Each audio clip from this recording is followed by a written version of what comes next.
Welcome. The people you see behind me are professional actors. They're about to portray nursing home residents, doctors, and nurses in some of the most common situations related to the topic of agitation.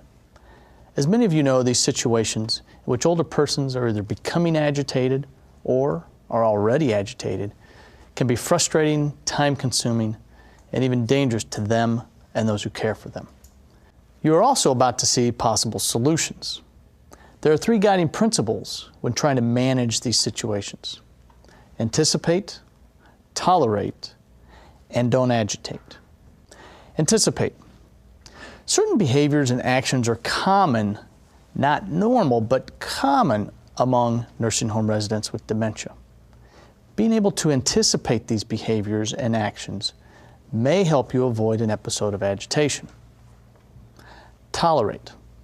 This one's tough, but if we can tolerate behaviors and actions that are not normal, this may allow us to remain calm and help our resident remain calm. When we tolerate behaviors, it also allows us to observe some of these behaviors that may give us clues as to what is causing the agitation. Don't agitate. Perhaps the most difficult of the three principles. In healthcare, we've learned standards and norms that may not always apply to the older person with dementia. For example, reorientation may not always help a confused older person. It may be better to try and understand what the resident is perceiving in their world, for perception is their reality. This may help lessen the agitation. Finally, when trying to implement any of these three principles for a given situation, keep in mind, finding solutions often involves creativity, trial and error, and a lot of patience.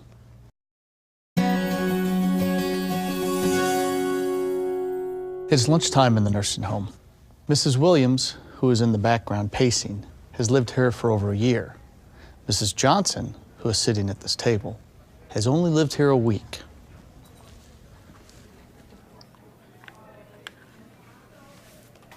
My lunch. No, this isn't. My lunch. No, this is my lunch. I want to eat lunch. My lunch. Don't touch me. Go get your own lunch. My lunch. What do you want, Mrs. Williams? My lunch. My lunch. This is her lunch. Help me. My lunch. Help me. I'll get your lunch. Just wait here. Don't touch me. I want to eat now. I'll get your lunch. What would you like? Let's stop and analyze the situation. What's the problem?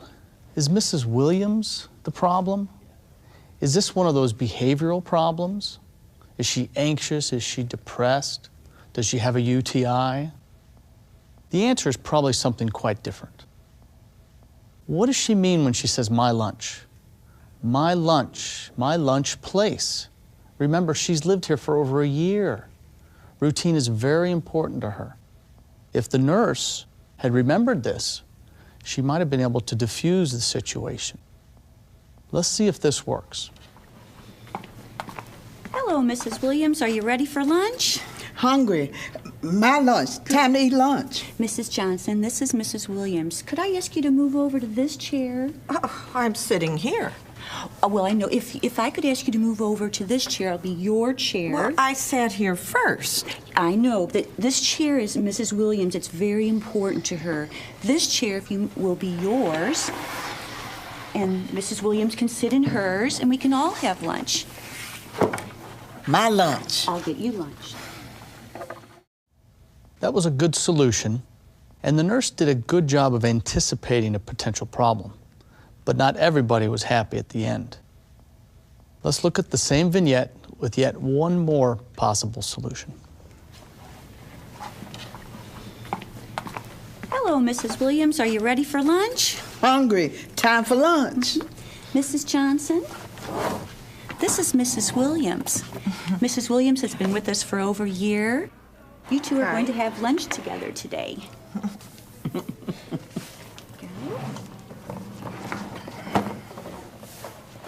My lunch. I'll get your lunch.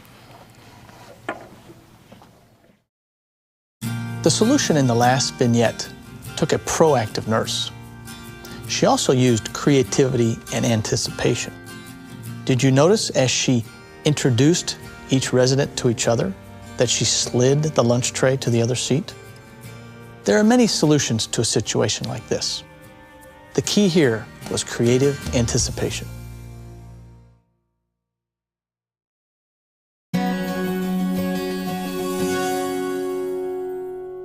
The next 3 vignettes are about Mr. Jackson. Mr. Jackson is only 72 years old, but he has early onset Alzheimer's. He's been in 3 nursing homes in the past 3 months. Let's see why. Hello, Mr. Jackson. You ready for a nice lunch today? Lunch? Yes.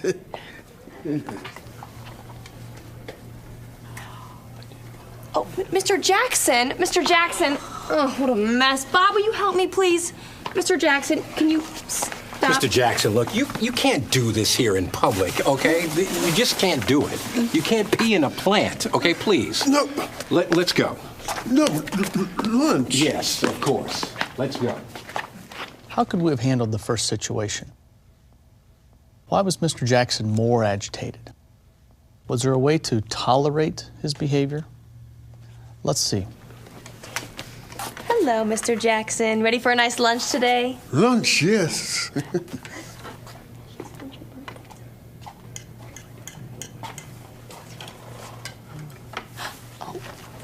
Mr. Jackson? Hey, let me help you out here, okay? Bob, can you take Mr. Jackson back to his room, please? Sure. Mr. Jackson, come with me. Lunch. We'll be right back. We'll be right back. So in the second vignette, we saw the solution was calm toleration. Now let's see the nurse use anticipation. Hello, Mr. Jackson. You ready for a nice lunch today? Lunch, yes.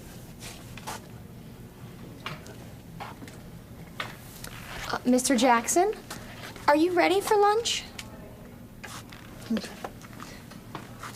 Bob, Mr. Jackson is ready for lunch. Would you help him, please? Absolutely. Mr. Jackson, come with me. Nurse Bob reacted in this first vignette like many of us might. He got angry. However, in the second and third vignette, he stays calm. He also kept his language calm and simple. He did not try to get Mr. Jackson to stop the behavior or teach him that it was wrong.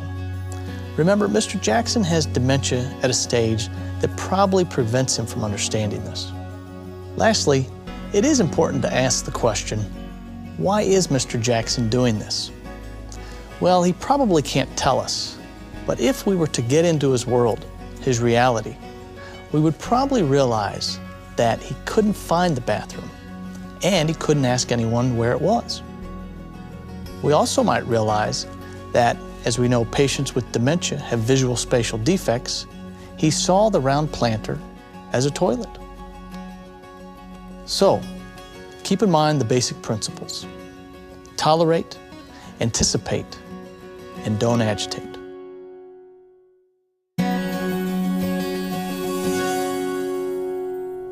What happens when a resident in a nursing home wants to go home? Our main character in this scenario is Mrs. Owens. She's 84 years old and has Alzheimer's dementia. Her daughter recently moved her to this nursing home. The setting is this. It's early evening.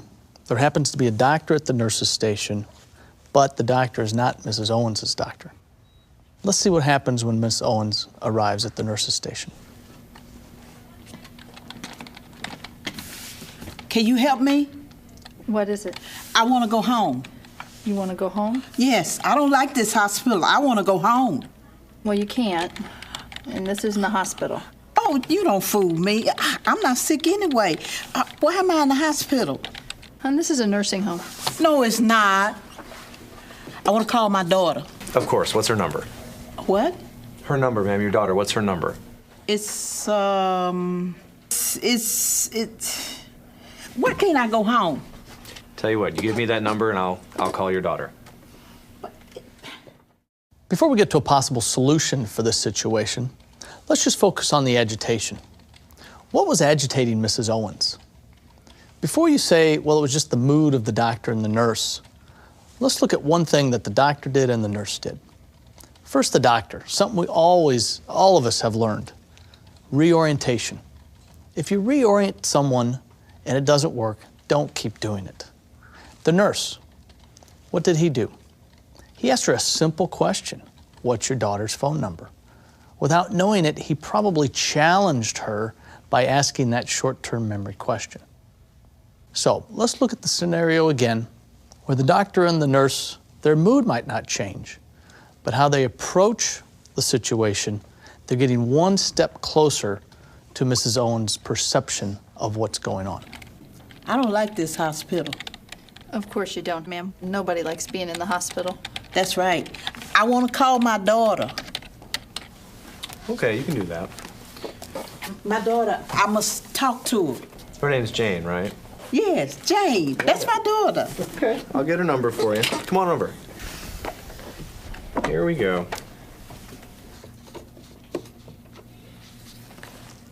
Hello, Jane.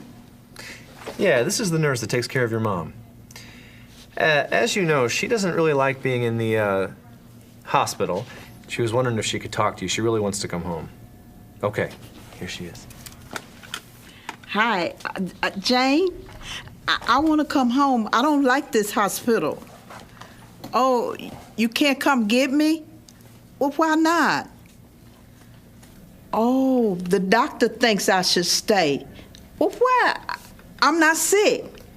Well, I guess I am feeling a little better. Oh, you can? You can come get me tomorrow? Okay. Well, I guess I'll see you tomorrow.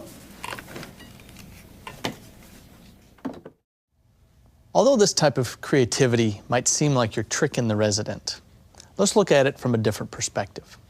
Trying to understand where your resident is and what their perception of the situation is may help you meet that person in their world at that moment. Remember, Mrs. Owens' perception that she's in the hospital is her reality. Anything that might refute that may not only be scary to her, but it could cause agitation. On the other hand, trying to get a little bit into her reality, whether it's with words, mood, or action, could help you find the solution you need for that certain situation. Let's see this time how our doctor and nurse perform. I don't like this hospital. Of course you don't, dear. No one likes to be in the hospital. That's right. I want to go home. I'm afraid I don't know you, ma'am. I don't like this hospital. I want to go home. I understand, ma'am. What's your name? I'm Barbara Owens. Well, Mrs. Owens, I'm Dr. Simmons. How have you been feeling? Okay, I guess. Well, how about we just take a look and make sure everything's okay, all right? Okay.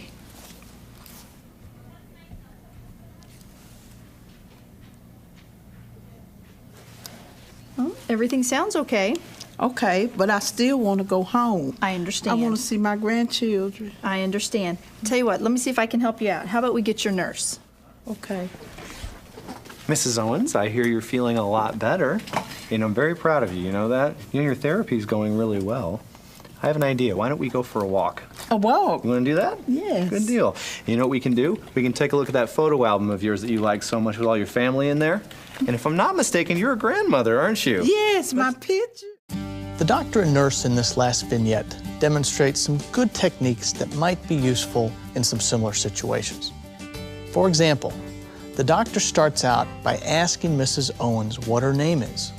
This diffuses the agitation right off the bat. Then the doctor came around the nurse's station to interact with her face-to-face. And she used the doctor's secret weapon for calming patients, the stethoscope, while offering to help. Notice, all this took the doctor less than a minute. The nurse? He was calm and positive, but not so positive as to increase Mrs. Owens' distress. Finally, he changes the subject to take her mind off the reason for her distress. Now, not every technique will work in every situation. For example, the stethoscope. It can frighten an agitated patient if they don't understand what it is. Keep in mind, we are showing you some of these techniques to help you develop your own creative techniques so you can help your patient in these situations.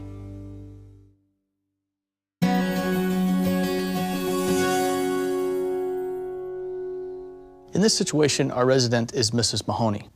Mrs. Mahoney has lived in the nursing home for 3 years ever since her stroke. It's important to know that Mrs. Mahoney's stroke was in the right side of her brain, which affects the left side of her body.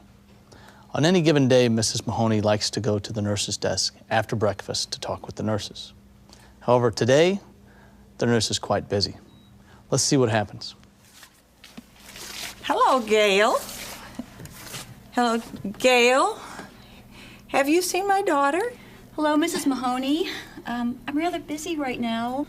Gail, my daughter, I don't know where she is. Have you seen her? No, I don't know where she's at. I'm sorry. Gail, have you seen my daughter? I don't know where she is. Hello, Mrs. Mahoney. Oh! Why don't you come with me and we'll go back to your room, okay? Why? I'm just trying to help. I'm okay. I'm okay. So what went wrong here? Remember, Mrs. Mahoney's had a stroke on the right side of her brain, which not only affects the left side of her body, but affects her visual fields. She has what's called a left-sided neglect. She has a blind side. The nurse approached her from her blind side. No wonder she's startled. Let's see how we could have done it. Gail, do you know where my daughter is? I've been looking everywhere. I can't find her. Oh, I sure don't. Alice, could you help me over here? I can help you, Mrs. Mahoney. Oh, that's sweet, dear. Do you know where my daughter is? I don't, but I can sure try to help. I've been looking everywhere for her. I can't find her. A few final points. Did you notice how the nurse, the busy nurse, maintained her calm while trying to bring Alice around to Miss Mahoney's right side? And Alice, did you notice how few words Alice used? Did you notice how Alice approached Miss Mahoney and had her attention before she spoke with her? And when Miss Mahoney asks again, "Where's my daughter?" Alice gives an honest but hopeful answer. "I don't know, but I can sure try to help."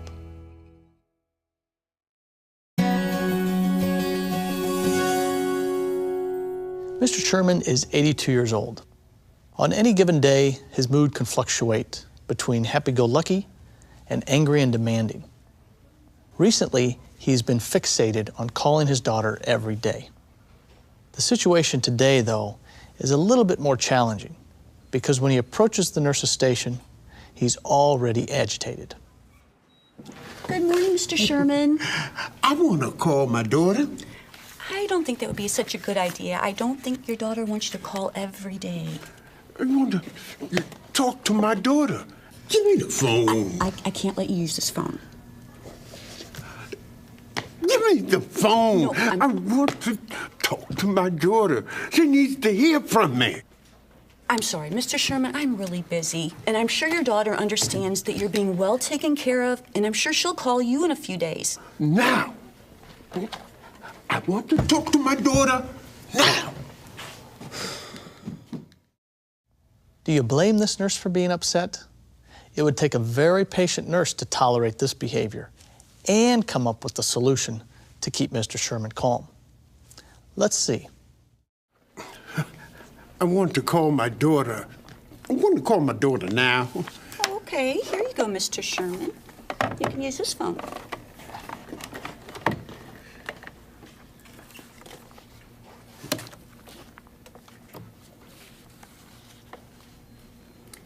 Do you need some help?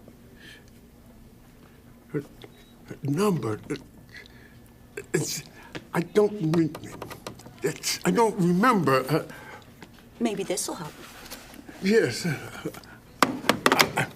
She wants to hear from me. Alice, can you give Mr. Sherman a snack? Mr. Sherman, are you hungry? What do you say we come back to this a little later and we'll go get you a snack? Snack? Yeah. Oh, okay. Okay.